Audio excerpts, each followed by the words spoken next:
Mr. Matthew-Paton. Thank you, Mr. Speaker. The crisis at Liberty Steel is yet further evidence of the need to break the cycle of crisis management that has defined the approach of successive governments to this critical sector.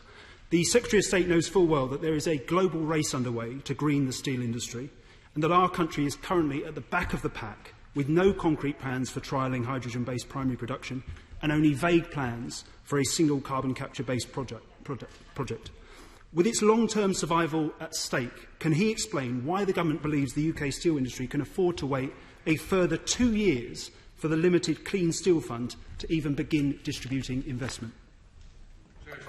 I completely reject the basis of the honourable gentleman's remarks. This idea that we're back of the pack in decarbonisation is a complete nonsense. We're the first country in the G7 to have come up with an industrial decarbonisation strategy. He and his supporters, members of the party opposite, were saying, oh, you should give Secretary of State, why don't you nationalise Liberty? Why don't you give Mr Gupta £170 million?